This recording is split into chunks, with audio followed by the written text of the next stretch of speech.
Hello and welcome to the news at 10 on NTA News 24. Thanks for joining us. My name is Stella Inameti. Let's take a look at the headlines.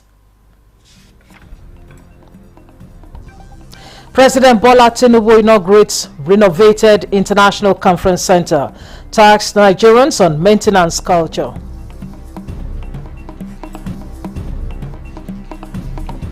Mechanized agriculture.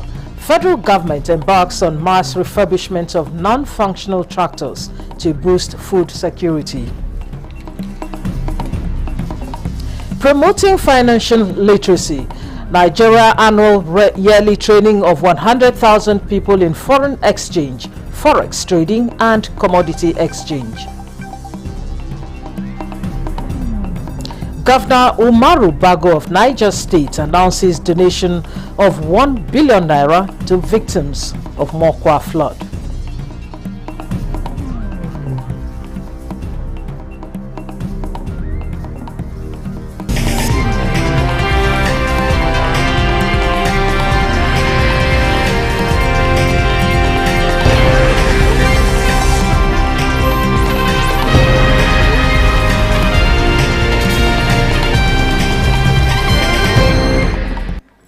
Good to have you join us.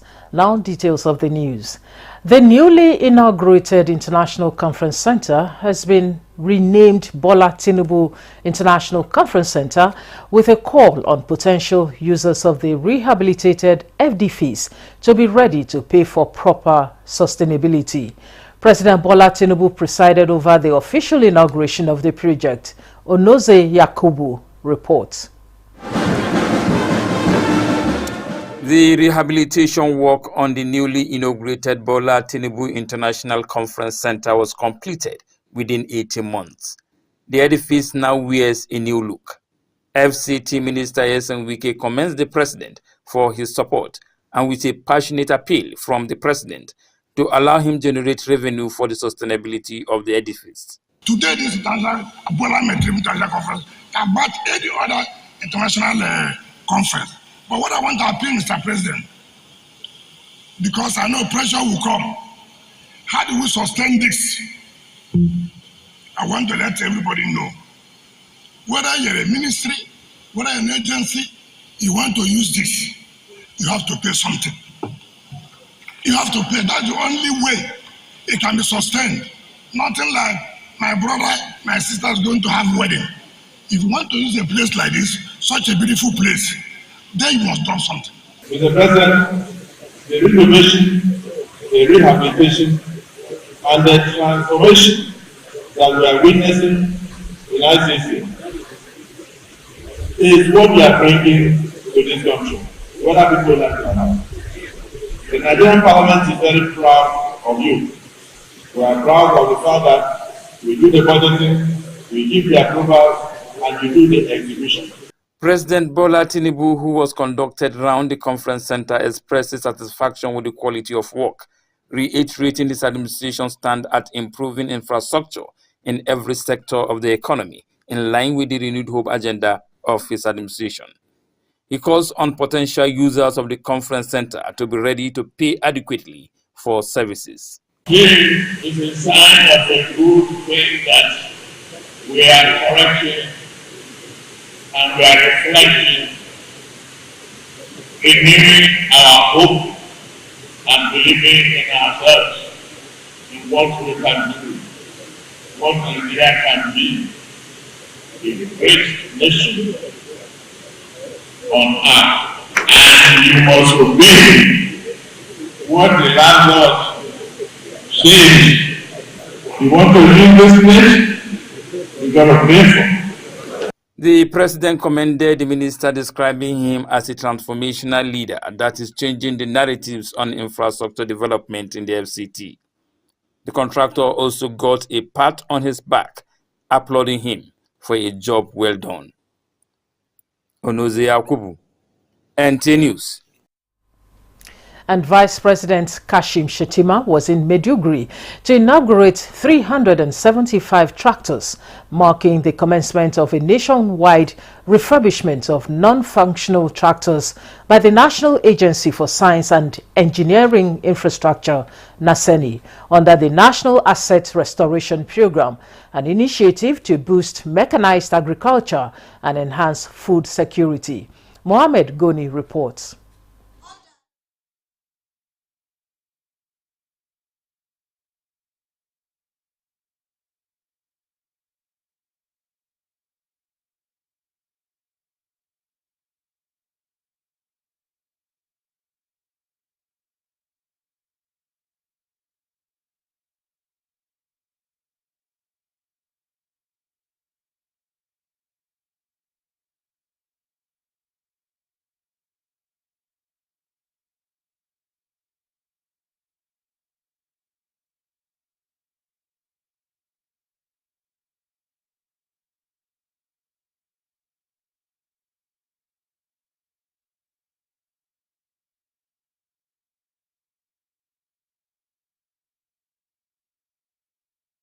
In our collective quest for solutions, the direction NASENI is headed is one driven by action, impact, innovation, and awareness of what the nation needs. It takes clarity of purpose to embark on a mission such as this. This is not just a program, it is a movement, and every movement needs momentum. Our national survey revealed that Nigeria holds over 47,000 broken down but serviceable agricultural and law enforcement assets. The cost to replace them will exceed 14 trillion. But at NASENI, we ask a simple question: why replace them when we can restore them? Through the National Asset Restoration Program, which will be implemented across the country, NASENI will be saving Nigeria over 10 trillion naira, according to the Executive Vice Chairman CEO of NASENI, Mr. Khalil Suleiman Halil. Mechanization remains the heartbeat of modern agriculture. According to FAO's recommended tractor density of 1.5 horsepower per hectare, Nigeria requires a minimum of 750,000 functional tractors to meet its agricultural needs. This strategic focus on restoration rather than replacement is fully aligned with the renewed hope agenda of His Excellency President Bola Ahmed Tinubu, GCFR, who also serves as the chairman of the governing board of NASENI. It is under his leadership that this bold national redirection has taken shape.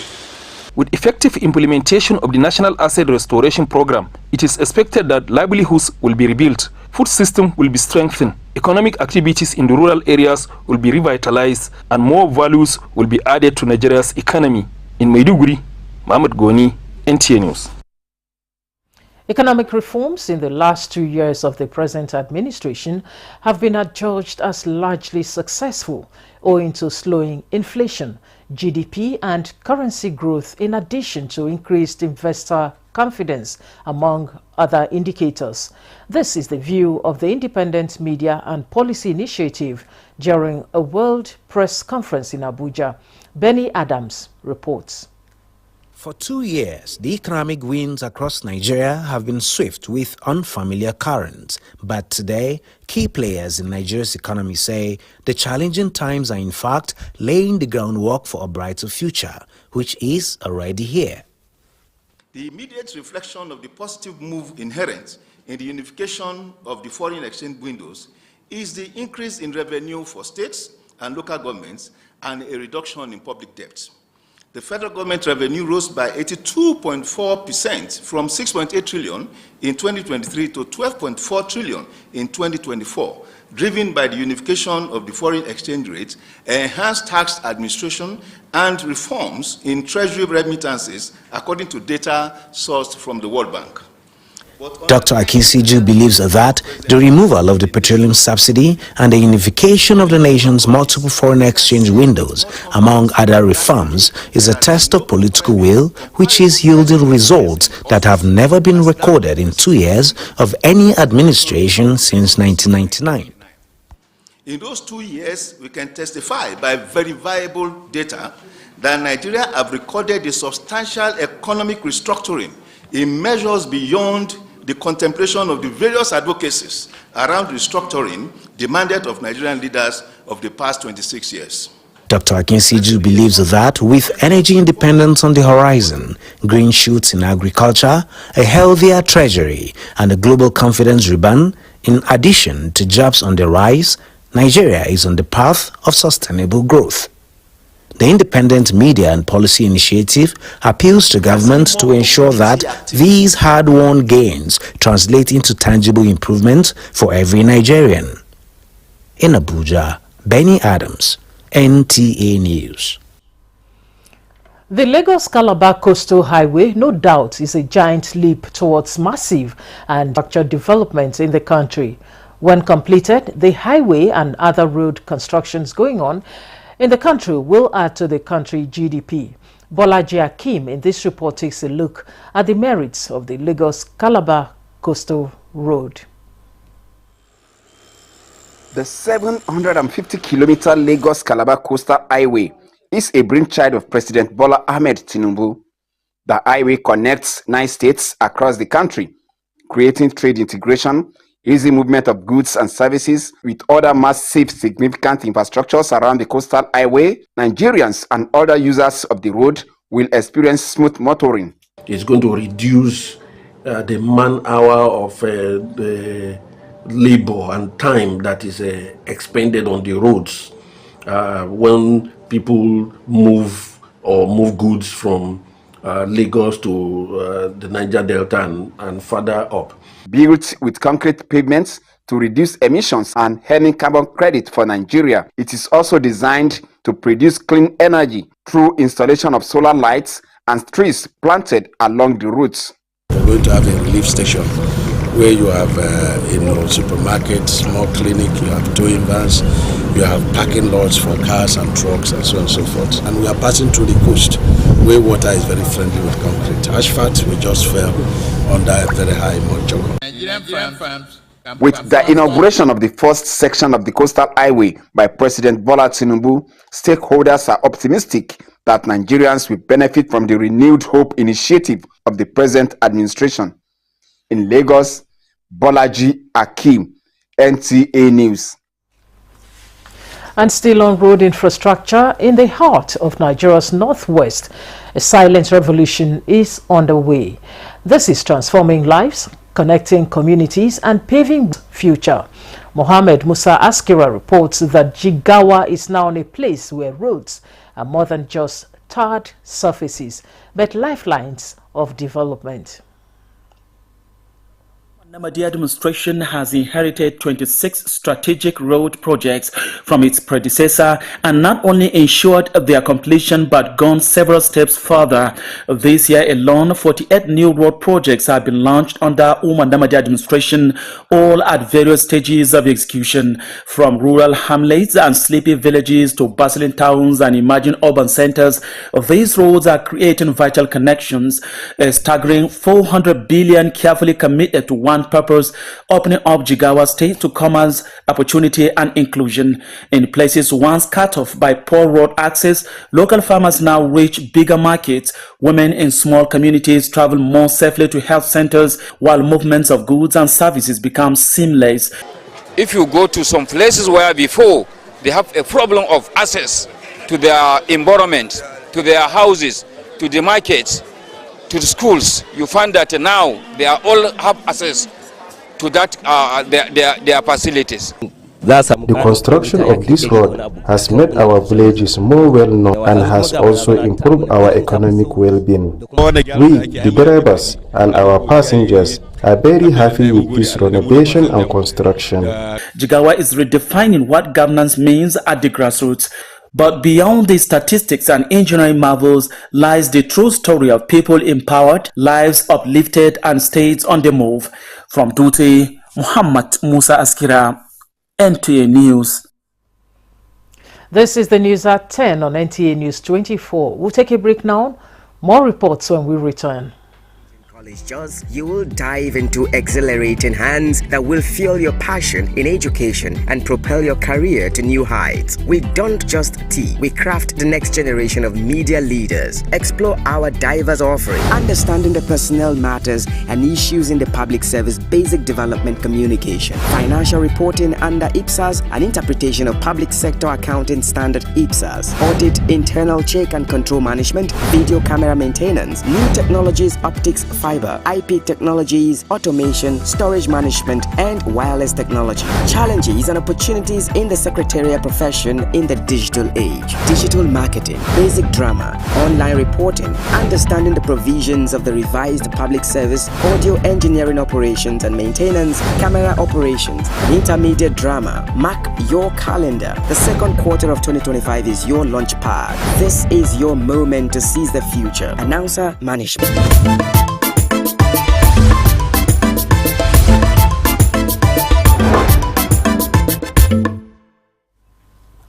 Thanks for staying. As part of efforts to tackle youth unemployment and promote financial literacy, the federal government has signed a memorandum of understanding with a trading academy to train 100,000 young Nigerians yearly in the area of foreign exchange, forex trading, as well as commodity exchange in Abuja.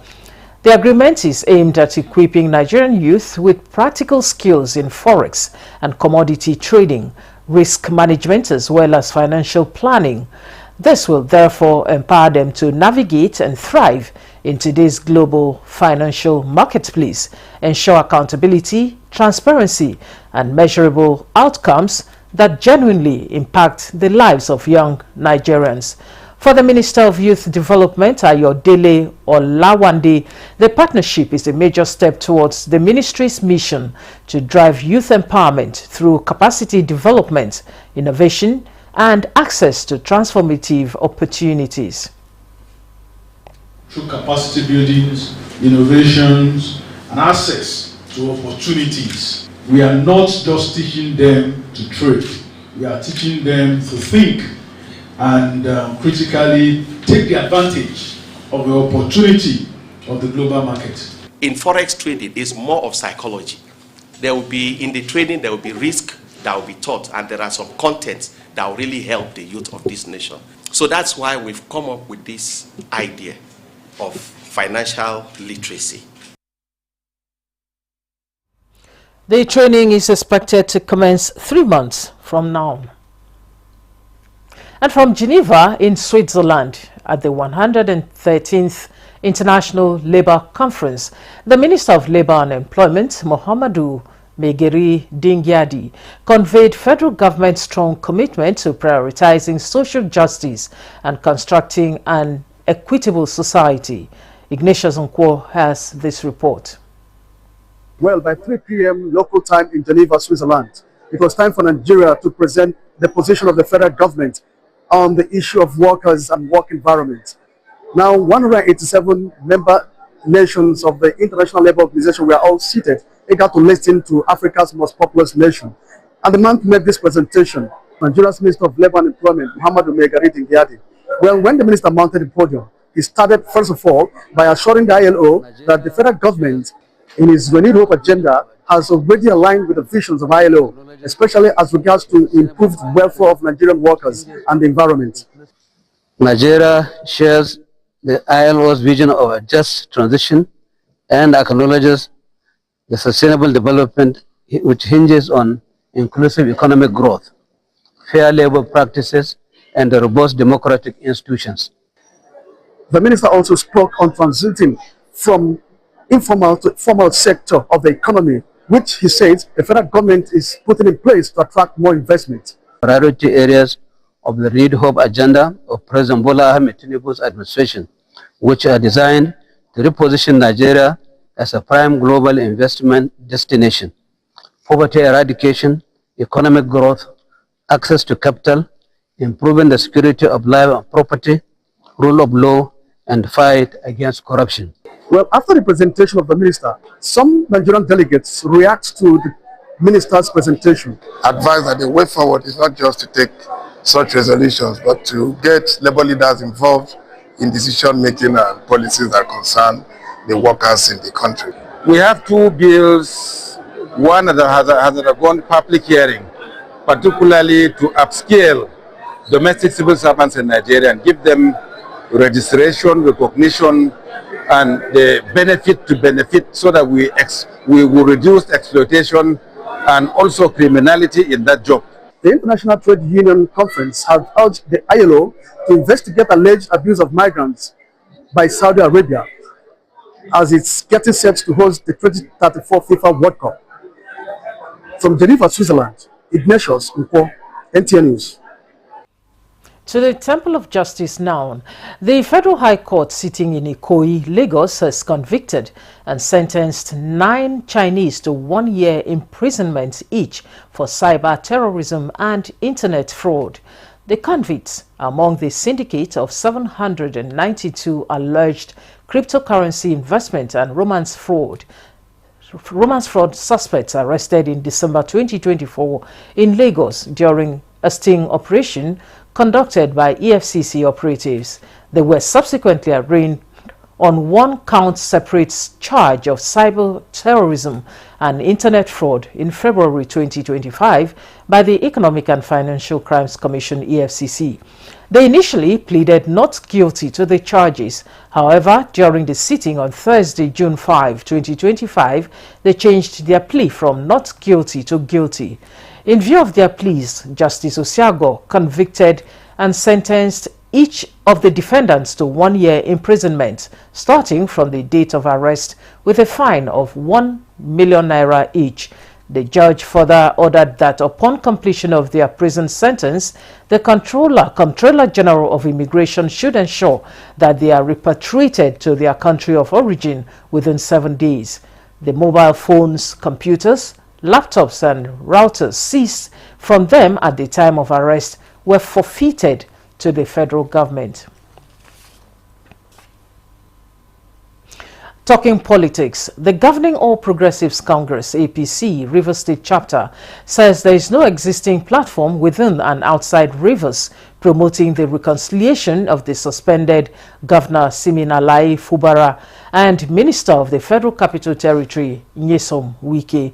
State Chairman of the party, Tony Okocha, says the widespread statement that President Bola Tinubu might reverse the emergency rule is untrue, affirming that the rule was already gazetted by the 2 houses of the National Assembly. Within the bounds of knowledge, and as somebody who had played and is still playing at the epicenter of all of these in Rivers State, I am not aware of any reconciliation or reconciliatory moves by Fubara and his team. On the 29th of May, when a steel till went to somewhere, he was assuring them that he will soon return, and that when he returns, that they should all be calm. And when he returns, all of them will go back to their offices. It's the reason, majorly, why they are busy in the grandstanding. Okocha adds that the recent media attacks on Wike's personality were irrational and appeal to those who specialize in using unprintable languages to score cheap political points to deceased. From politics, let's go to health.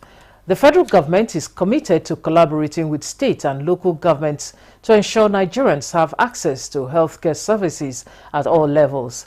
Executive Director, National Primary Healthcare Development Agency, Dr. Mui Aino, stated this during a meeting with performance and financial management officers in Enugu State as he received feedback on challenges and peculiarities in the healthcare system in the state, aiming to improve services.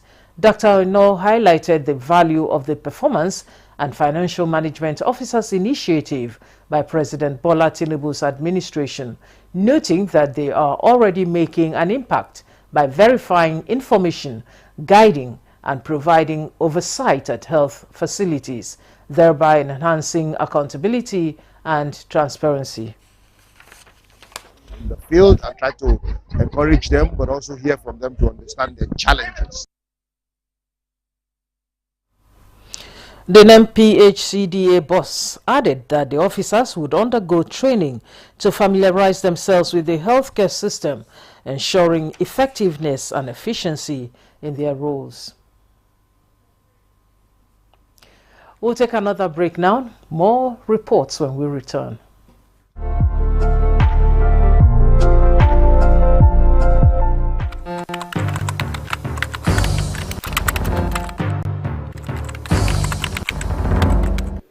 Pleased to announce encouraging news from the National Bureau of Statistics, which released the Consumer Price Index, the CPI, for April 2025 only yesterday.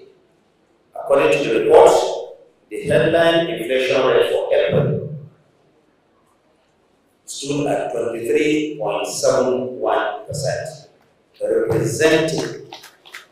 This represents a decrease of 0.52% from the 24.23% recorded in March 2025. Similarly, month-on-month inflation dropped by a notable 2.04% from 3.90% in March to 1.86% in April. This, of course, did not just happen by chance. The president is focused and is determined, and his determination and his interventions are clearly paying off. The benefits of reform, though gradual, are real and measurable.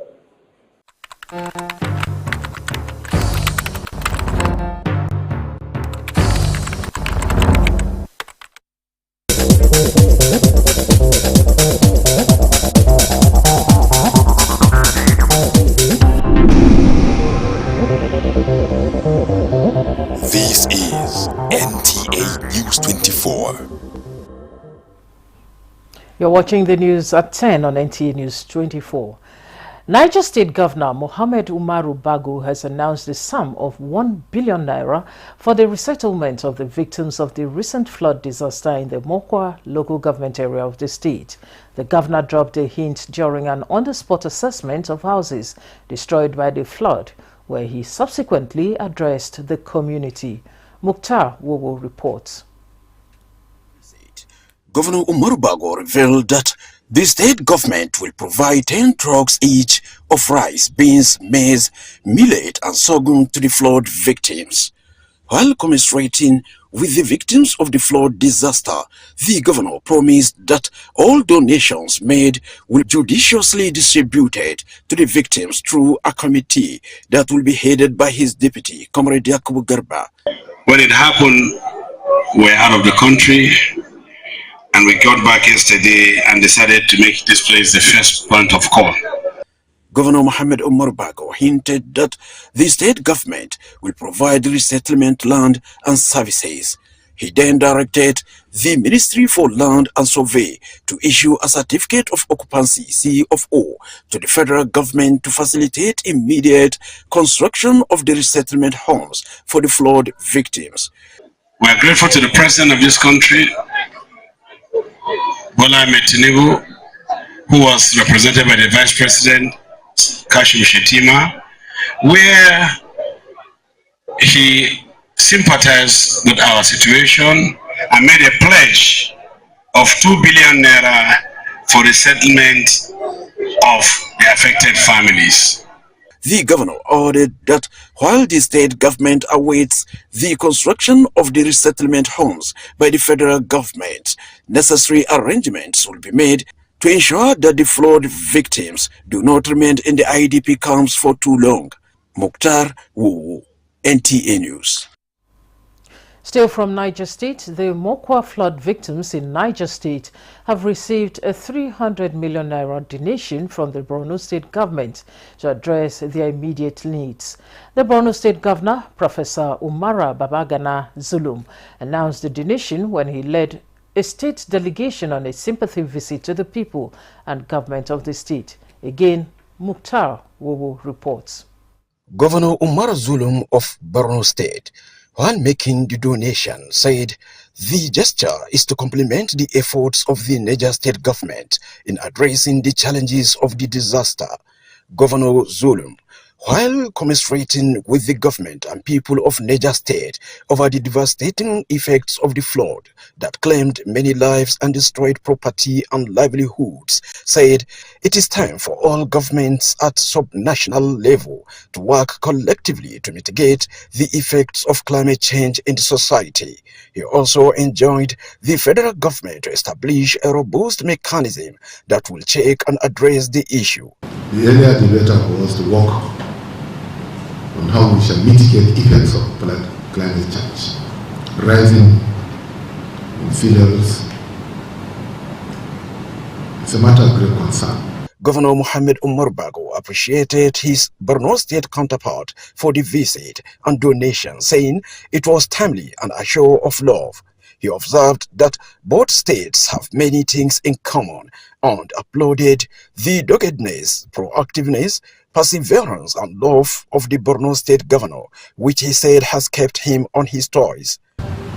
But at this time of grieving, when people show empathy, they come to share in your grief, it shows love. This is what you are known for. I want to thank you very much. Bago reassured that the donation will be utilized properly, even as he said lots of advocacy are ongoing on the need for the people to stay away from waterways. In Mina, Mukhtar Wu, NTA News.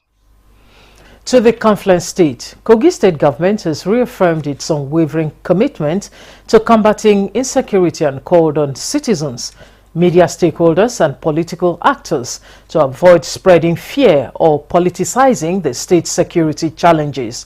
A statement by the Commissioner for Information and Communications, Kingsley Femi-Fanwo in Lokoja, states that the government is quietly but effectively recording progress in its fight against criminal elements, particularly kidnappers, within the state through well-planned strategies and deep institutional engagements aimed at ensuring the safety and well-being of every Kogi citizen. While sympathizing with families affected by recent attacks, the government stressed that such incidents should not be used to spread misinformation or panic. The government also condemned what it described as the politicization of insecurity by certain desperate politicians, warning that such behavior undermines the collective fight against crime. It says credible intelligence indicates that the rise in security threats in parts of Kogi is linked to regional shifts, especially as intensified security operations in the northeast and northwest have forced criminal elements to migrate towards the north central, including Kogi. For his unwavering contributions to the advancement of the National Open University of Nigeria (NOUN), former President Olusegun Obasanjo has been honored with a foremost NOUN Distinguished Alumnus Award of Excellence. The award was conferred on him by the university's Alumni Association at his Olusegun Obasanjo Presidential Library, Abeokuta, Ogun State. Hakeem Jimo reports. Members of the Alumni Association of the National Open University of Nigeria from across the country converged on Olusegun Obasanjo Presidential Library, Abeokuta, to draw inspiration from the pool of knowledge and wealth of experience of former President Olusegun Obasanjo, whom they describe as a foremost Pan-African leader. Chief Obasanjo promised to garner support from stakeholders for the launch of an endowment fund by the institution for the execution of capital projects and presentation of awards, as well as prizes to deserving outstanding students of the school. University came up. Serves a number of purposes. It creates more avenue. It makes it convenient because you can be working and be studying. And I wanted to say that, well, I wouldn't have created it if I thought it was inferior. So let me taste what they thought is inferior. The management team of the institution and the leadership of the association acknowledged that Chief Obasanjo is a visionary leader whose legacies will continue to linger on for years to come. He has been a strong pillar sustaining that university, a strong advocate, and is a giant.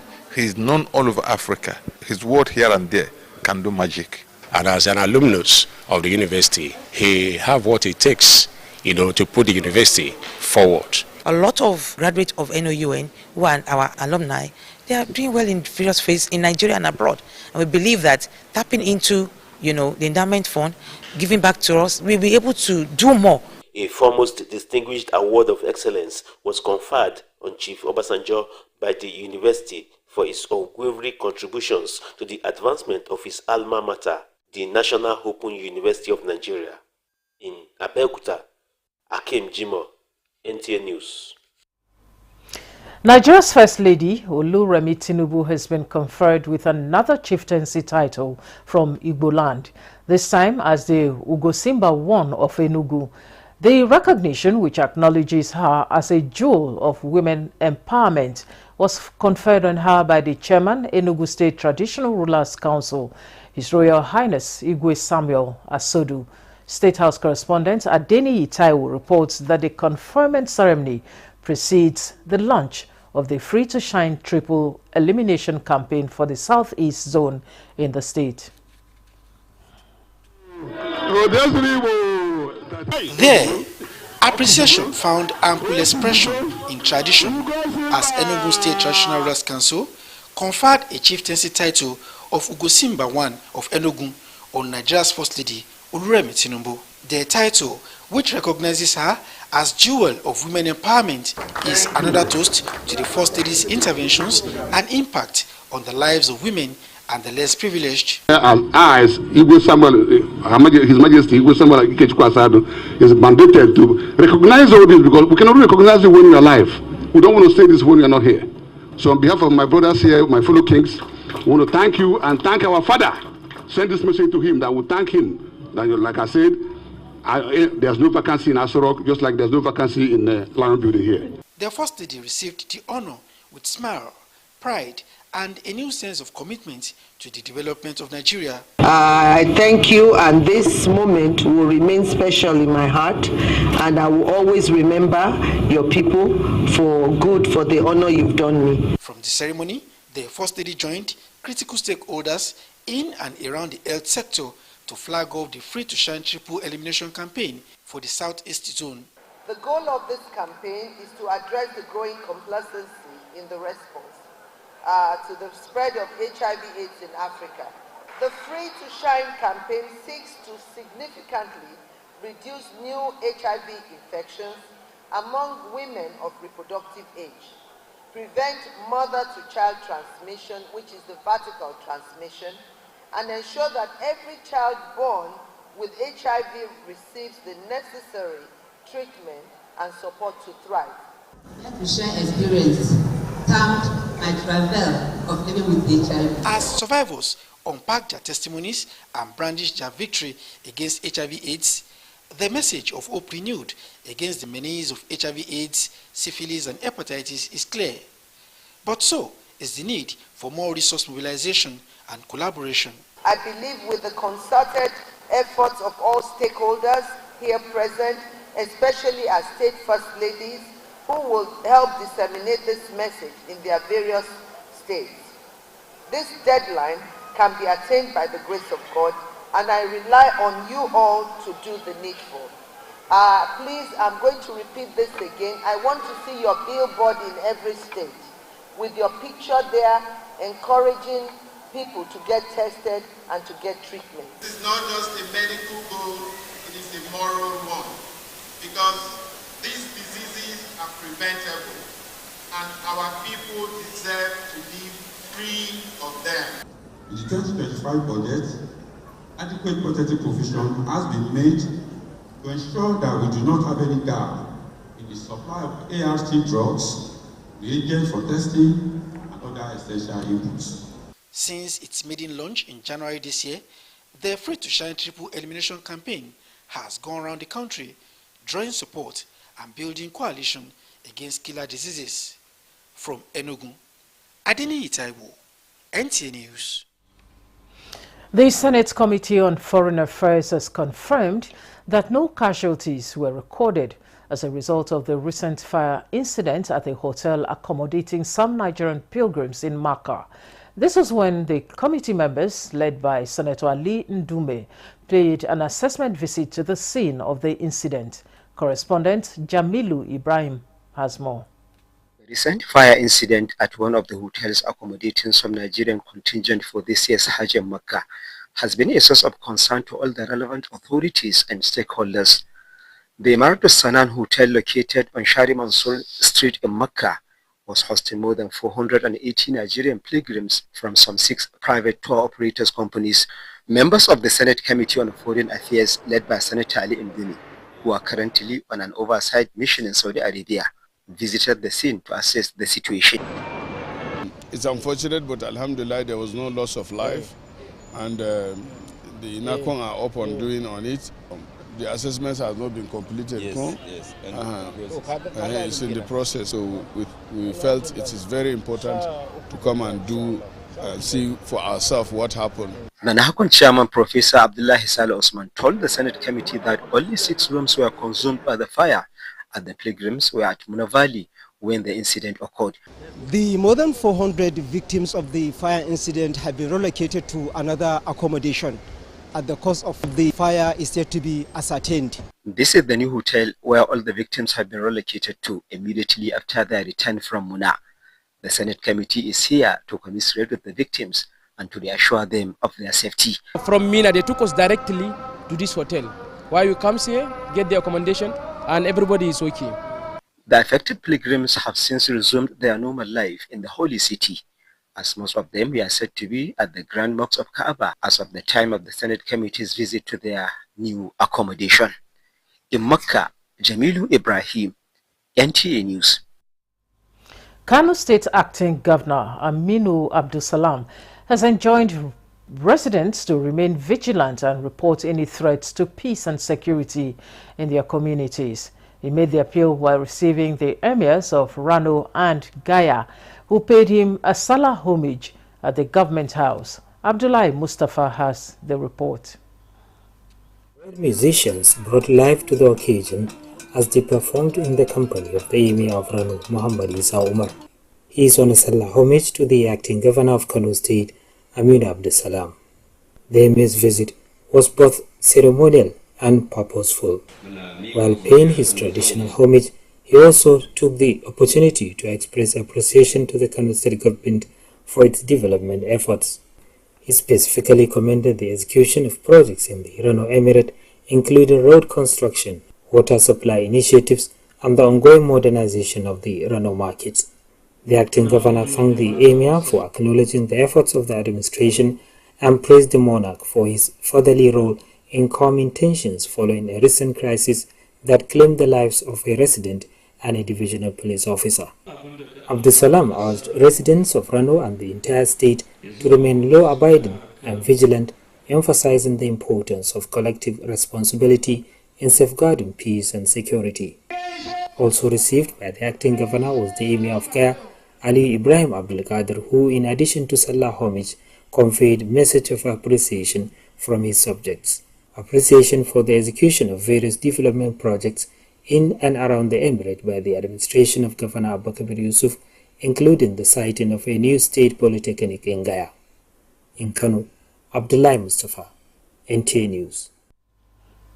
This is the news at 10 on NTA News 24. We'll take another break. We'll be back with more reports. From the ballot box to infrastructure, stronger institutions and a brighter tomorrow. Democracy, it's not just about voting, it's about reforms that last, justice that works, and policies that empower.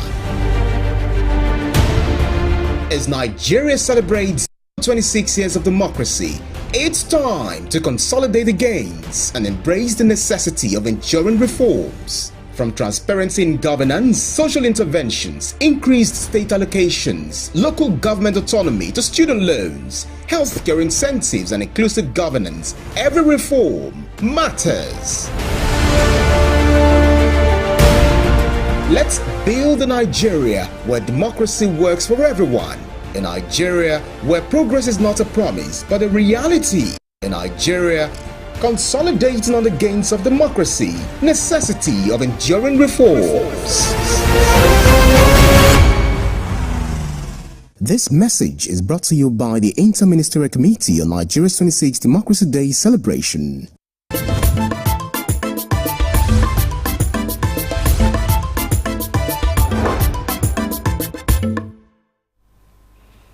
The Nigerian Television Authority NTA Yenogwa premises is wearing a new look, especially at night, as the station has been captured to benefit from the NDDC Light Up Niger Delta program.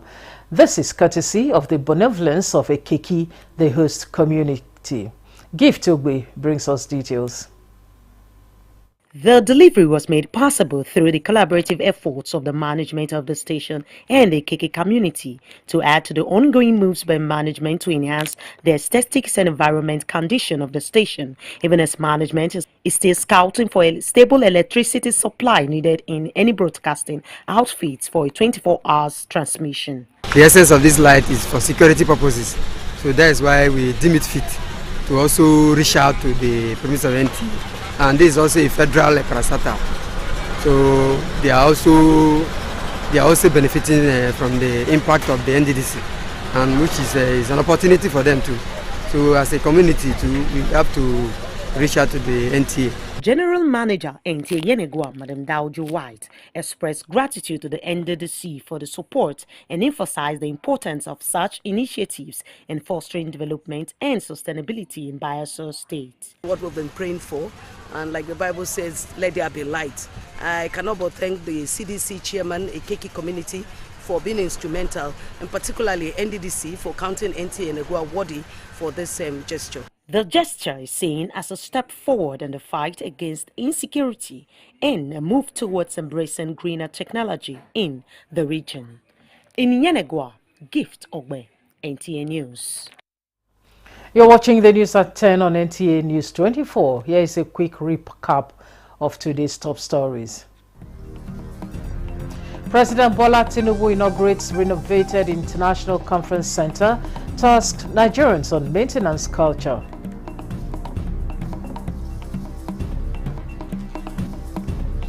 Mechanized agriculture.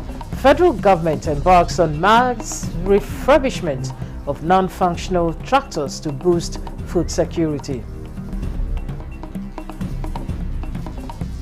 Promoting financial literacy. Nigeria targets yearly training of 100,000 people in foreign exchange, forex trading and commodity exchange. Governor Umaru Bago of Niger State announces donation of 1 billion naira to victims of Mokwa flood.